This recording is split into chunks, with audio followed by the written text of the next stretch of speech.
কৃষ্ণগীতার আলোকে অমৃতবাণী যা শুনলে পরম কল্যাণ হবে। মন মানুষের বন্ধনের কারণ, মুক্তির কারণ। ইন্দ্রিয়ের প্রতি মনের তন্ময়তা হচ্ছে বন্ধনের কারণ, বিষয়ের অনাসক্তি মুক্তির কারণ। বুদ্ধি হলো সিদ্ধান্ত গ্রহণকারী, মন চিন্তা ভাবনা সংরক্ষণকারী, অপূর্ণ বাসনা স্মৃতিপূর্ব অভিজ্ঞতা।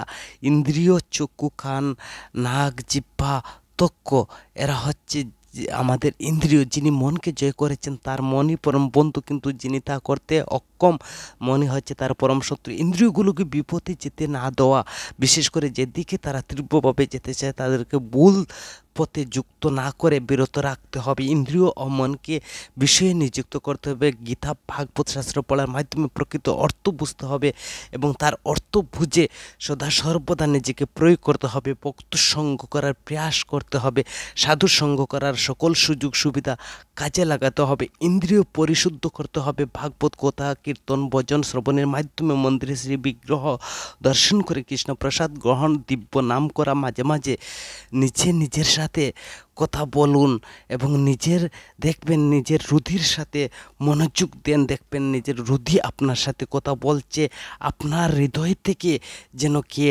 আপনাকে নির্দেশ প্রদান করছেন। যদি তুমি তা করতে পারো নিজে অনুভব করতে পারবে। ভগবানকে নিরন্তর স্মরণ স্বার্থ ত্যাগ করে করতে হবে এবং সকলের প্রতি সমভাবাপন্ন হয়। যে উদ্দেশ্যের জন্য আমরা এই জগতে এসেছি তা সম্পন্ন করা। যার সঙ্গ করলে ভালো গুণ হবে এবং যার সাথে চললে আমি জীবনের পরম কল্যাণ হবে, আমার পারমার্থিক কল্যাণ হবে, তার ভালো আচরণ আছে, তার সঙ্গ করতে হবে। কারো অবগুণের দিকে আমরা মন না দেওয়া সদা সর্বদাই শ্রেয়। সর্বদাই আমরা অন্যের গুণকে দেখব, দোষকে নয়।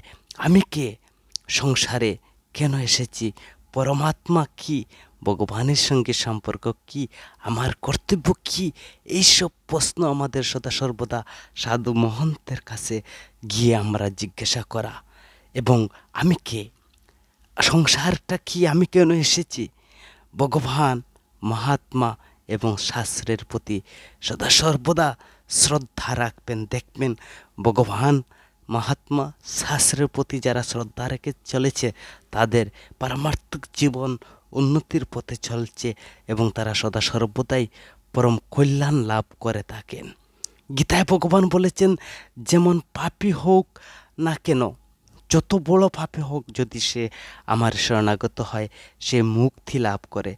যে মানুষ মানব শরীর লাভ করে বিষের ভোগ করে সে অমৃত ত্যাগ করে বিষ পান করে। ভগবানের কৃপাপূর্বক আমাদেরকে এই মানব দেহ দিয়েছেন। কেন তিনি আমাদের মানব দেহ দিয়েছেন চিন্তা ভাবনা করে দেখুন। চিন্তা ভাবনা করে তিনি দিয়েছেন যাতে পরমাত্মাকে আমরা লাভ করতে পারি। কিন্তু আমরা জগতি মোহমায়ায় এসে তা ভুলে গিয়ে যাই। যতক্ষণ না ভজন হচ্ছে ততক্ষণ আমাদের যে জগতে আসার যে পূর্ণ কার্য সিদ্ধি হচ্ছে না। মমতা, আসক্তি, কামনা, অহংকার থেকে সদা সর্বদাকে বিরত থাকতে হবে। সমস্ত সংসারকে পরমাত্মা স্বরূপ বলে মনে করা উচিত। অহংভাব ত্যাগ করতে হবে। সর্বশ্রেষ্ঠ সাধনা হলো প্রতি মুহূর্তে ভগবানের স্মরণ করা। কাম, ক্রোধ, লোভ, ভুল পথে নিয়ে যায় সদা সর্বদা আমাদেরকে সেখানে সতর্ক থাকতে হবে। তাই বলা হয় সাধু সাবধান। যে ভগবানকে হৃদয়ে বসায় ভগবান তাকে নিজেই হৃদয়ে বসিয়ে দেন।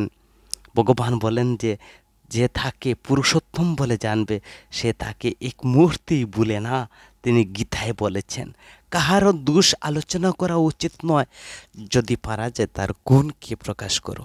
সবসময় ভগবানকে সম্মুখে রাখতে হবে। যেমন অর্জুন প্রার্থনা করেছিলেন, সামনে পিছনে সম্মুখে সব দিকে আমি তোমাকে